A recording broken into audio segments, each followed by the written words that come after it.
சட்டமன்றத்தில் கல்வி மானியத்தின் மீது ஓர் உறுப்பினர் பேசியதாவது: தலைவர் அவர்களே, நான் கல்வி அமைச்சர் அவர்களால் முன்மொழியப்பட்டிருக்கும் கல்வி மானிய கோரிக்கையை ஆதரிக்கிறேன்.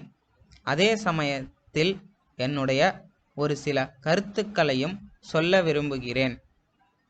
முதலில் ஆங்காங்கு பல்வேறு பள்ளிகள் நிறுவப்பட்டிருப்பதால் கிராமப்புற வளர்ச்சி சிறப்பாக இருக்கிறது என்று சொல்லிக்கொள்ள விரும்புகிறேன்.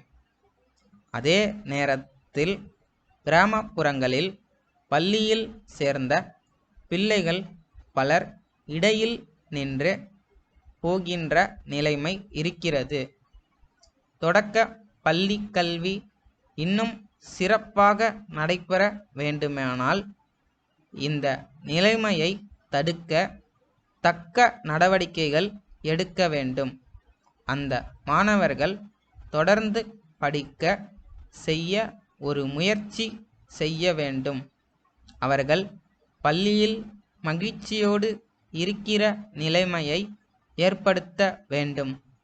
அவர்களுக்கு ஏற்றம் ஏற்பட வேண்டுமென்று செயல்படும்போது அவர்கள் கீழே போகின்ற நிலை இருக்கிறது.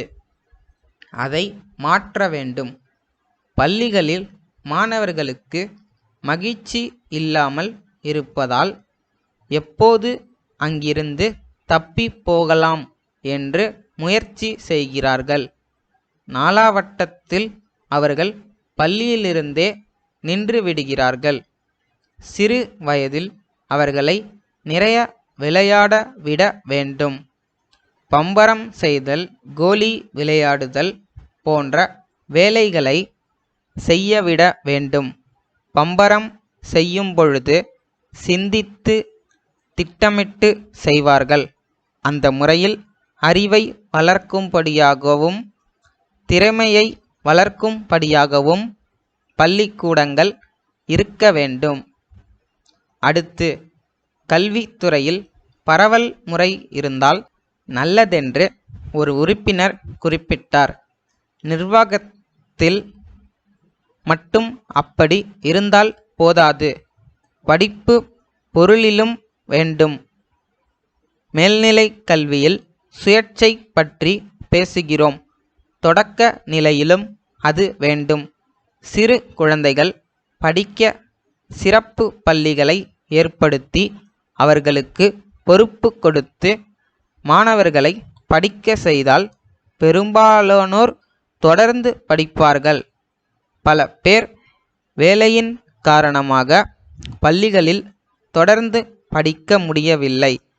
எனவே அவர்களுக்கு சௌகரியப்பட்ட நேரத்தில் கல்வி அளிக்க வேண்டும். முறைசாரா கல்வி என்று சொல்லிக் கொண்டிருந்ததை இப்போது பள்ளிசாரா கல்வி என்று சொல்கிறார்கள். எனினும் இதையும் பள்ளிகளில்தான் நடத்துகிறார்கள்.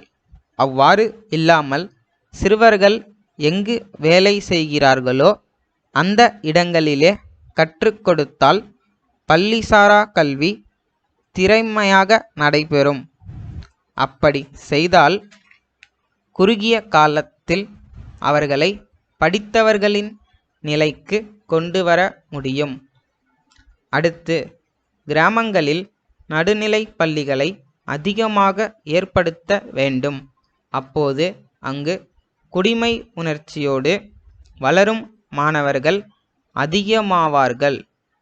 வேலை செய்ய எல்லோரையும் தயார் செய்வது மட்டுமல்ல, குடிமை பண்புகளை வளர்ப்பதும் அவசியம்.